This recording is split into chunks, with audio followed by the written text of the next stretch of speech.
উত্তরাধিকার সম্পত্তি বন্টনের সময়সীমা জানতে চাই। অনেকে এটাকে খুব একটা গুরুত্ব দেন না। বন্টন করবে বলে উম গড়িমসি করে সময় পার করে দেন এবং এতিমের হক ভোগ করতে থাকেন। এই সমস্যাটা আমাদের সমাজে ব্যাপক। আশা করি বিষয়ে কথা বলবেন।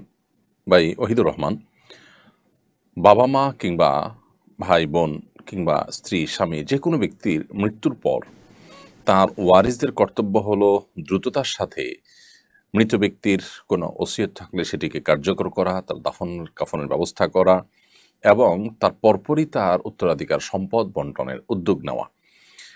আমাদের দেশে উত্তরাধিকার সম্পদ বছরকে বছর পড়ে থাকে, বন্টন করা হয় না, অবন্টিত থাকে। এটা অনুচিত কাজ। বিশেষ করে এই কাজ থেকে অনেক অন্যায়ের দুয়ার উন্মোচন হয়। কারণ বছরকে বছর যখন সেটি বন্টন হয় না, তখন যাদের গায়ের জোর বেশি থাকে তারা সেগুলোকে দখল করার সুযোগ পায়। যারা দুর্বল তারা আস্তে আস্তে তাদের যে অধিকার সেটি থেকে তারা বঞ্চিত হয়ে যান। তাদের অধিকার থেকে একসময় তাদেরকে পরিপূর্ণ বঞ্চিত করে দেওয়া হয়।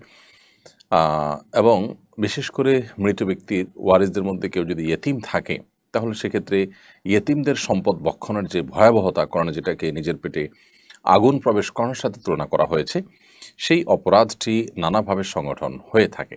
আর এই কারণে একজন বিচক্ষণ, একজন দায়িত্বশীল, একজন মুসলমান হিসেবে আমাদের কাজ হবে যে আমাদের প্রিয় কোনো ব্যক্তি যার ওয়ারিস আমরা, আমাদের রক্ত সম্পর্কীয় কোনো ব্যক্তির মৃত্যুর পরপর তার দাফন-কাফন, তার ওসিয়তের কার্যকর করার পরপর, ঋণ থাকলে এটা পরিশোধ করার পরপরই দ্রুততার সাথে তার পরিত্যক্ত সম্পদ বন্টন করা।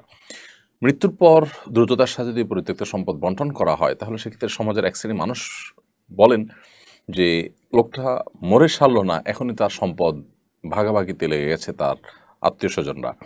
এটাকে সমাজ খারাপ চোখে দেখে।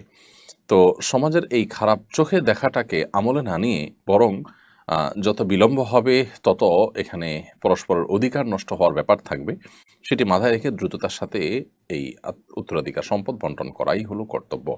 যদি কোনো ফ্যামিলিতে উত্তরাধিকার সম্পদ বন্টন একটু পরে হলেও কেউ কারোর প্রতি কোনো প্রকার হক নষ্ট হওয়ার কোনো আশঙ্কা না থাকে, অথবা এতিম কোনো শিশু না থাকে ওয়ারিসদের মধ্যে, সেরকম কোনো রিস্ক না থাকে, ভাই বোনরা নিজেরা স্বেচ্ছায় তাদের সম্পদগুলোকে যৌথ রেখেছেন এবং তাদের মধ্যে বোঝাপড়া আছে, শরিয়ার নিয়ম অনুযায়ী তারা বাবা মার রেখে যাওয়া সম্পদ বা মৃত ব্যক্তির রেখে যাওয়া সম্পদকে তারা বন্টন করবেন। এখন তার যে লভ্যাংশ বা তা সেখান থেকে প্রাপ্ত যে সম্পদ সেটা তারা বন্টন করছে।